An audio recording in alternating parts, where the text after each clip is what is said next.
Coming up, nurses have reached an agreement with Sacred Heart after more than a year of negotiation. How the agreement changes nurses' pay, we'll have that story coming up. Tension between the U.S. and Iran are now impacting Washington state. We break down reports of Iranian Americans being detained at the border. Plus, we're seeing some rain and snow still in the forecast over the next couple days, plus a more significant storm headed our way later on this week. We'll talk about the timing of that coming up in just a few minutes. KREM 2 News at Noon begins now. Hi everyone and welcome to KREM 2 News at Noon. I'm Laura Papetti. Jen York has today off. We are tracking some breaking news at this noon hour. The nurses at Sacred Heart have now reached a tentative agreement with the hospital. This comes after more than a year of negotiations between both parties. So this is just coming in. A union representative says the agreement secures investments in patient care and workplace safety. One part of the agreement includes 10% wages increases for nurses and a ratification bonus. Providence healthcare workers throughout Washington paused plans to strike last week. Members of the nurses union will vote on the proposed tentative agreement coming up on January 16th. And we'll certainly continue to update everyone on this story right here on KREM 2, and you can always read about it on KREM.com.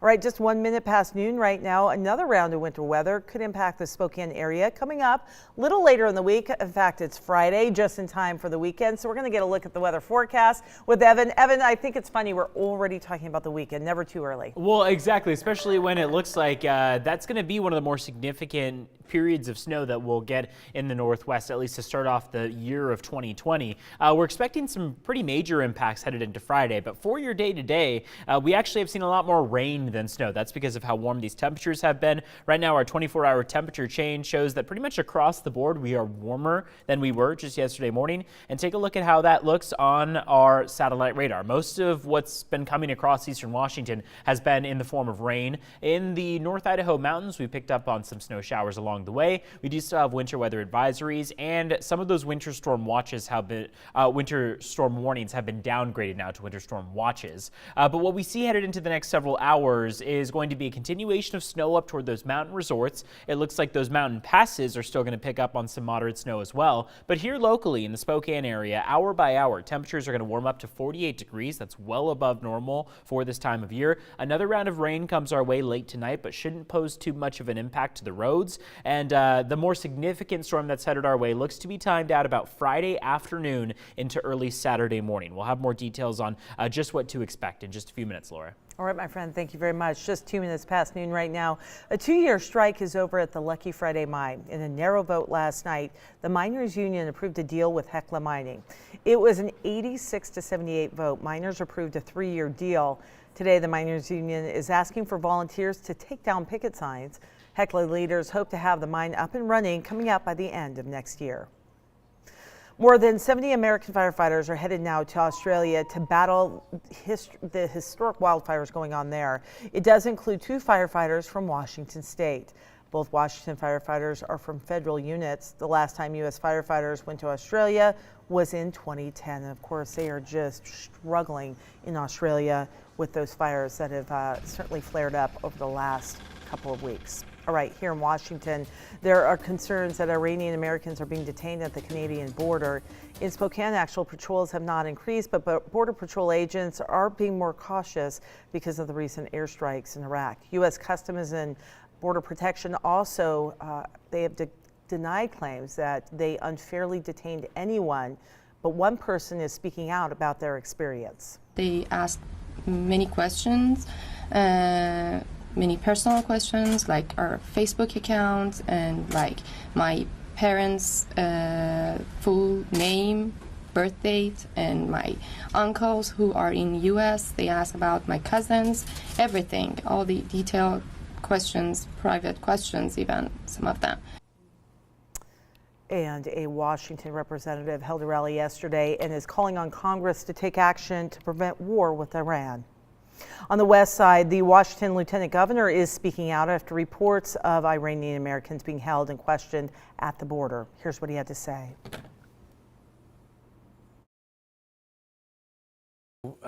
This happened to people whose identities and biographies are very similar to mine. And so I know firsthand how it can make people feel like second-class Americans. And Lieutenant Governor Habib is the first and only Iranian American to hold a statewide elected office in the United States. And what he says bothers him the most is knowing that people detained are American citizens. He said the state government is working to learn why they were held for so long. Spokane City Council met for the very first time in the new year, 2020. The mayor does not typically attend the meetings. However, Spokane's newest mayor, Nadine Woodward, made an appearance. Much of the meeting was focused on transitioning to the new administration. It is a new beginning, a fresh start, and I am confident that the relationship with the administration and the council will be stronger than ever. New Mayor Nadine Woodward was not only in council chambers at the first meeting of the year, but she began it sitting up at the podium with council members. She said no one she spoke with remembered the last time a mayor had done that.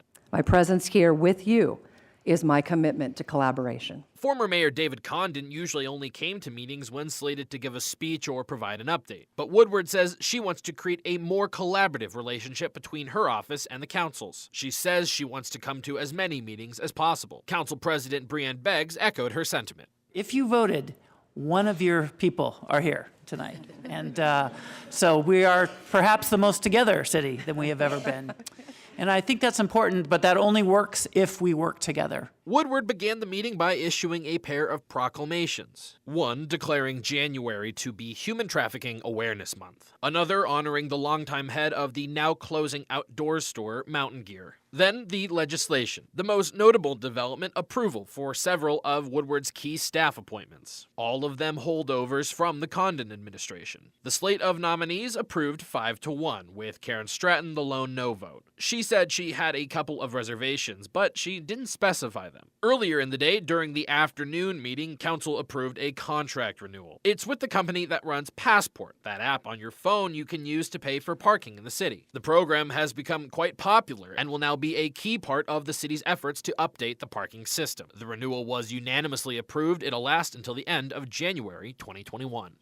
Now, those of you who follow council will notice the total votes on the council 6 this time rather than the typical 7. That's because when Breanne Beggs was elected council president, his old seat became vacant. The rest of the council will choose who will fill that vacancy next week. In the studio, Casey Decker, KREM 2 News. All right, Casey, thank you. Laws change from state to state, and that can certainly be confusing for cities straddling the state line. We explain how Washington's new car seat law may impact people who are living in Idaho. Starting this year, Washington state's car seat laws are more strict. Now that means the rules in Idaho are different than the ones in Washington. So let's break down the differences in each state's laws. Idaho's laws say that any kid 6 years old or younger must be in a car seat appropriate for their age and size. But Washington's new law says that any kid under 13 years old or under 4'9" needs to be in a booster seat. That's a pretty big difference. So what does it mean for people who commute back and forth? Basically, you have to follow the traffic laws of the state you're driving in. Really, following the car seat laws are no different than the fact that you have to follow speed limit or blinker laws when driving in a different state than your home state. So if you do find yourself not up to speed with Washington law though, the State Patrol says that you could get fined as much as $139 for not having a child in a car seat if they're supposed to be. And even though Idaho's actual laws aren't as strict, their transportation department still recommends that kids be in a booster seat until they are 8 years old or 4'9". But laws aside, Idaho's child passenger safety coordinator says either way, we ultimately should be following best practices to keep kids as safe as possible in the car. In studio, I'm Nicole Hernandez. Nicole, thank you very much. A new ban on using cell phones behind the wheel in one Idaho city could be expanding statewide. Right now, the ban is in place in Meridian, Idaho. Drivers caught using a cell phone behind the wheel could face a $90 fine plus court costs. The new ordinance bans sending texts or checking a phone while at stoplights or a stop sign. The Community Planning Association of Southwest Idaho is pushing for the statewide ban during the 2020 Idaho legislative session. Spokane's Texas Roadhouse is set to open on Martin Luther King Jr. Day. Restaurant leaders will hold test runs next week to train cooks and other staff. They will serve Spokane firefighters and police officers in those test runs. The restaurant will open to the public coming up January 20th. All right, Well, more snow is on the way. We are in the thick of winter. It is headed towards Spokane. Meteorologists say the next storm could have major impacts for our area. We'll tell you all about it.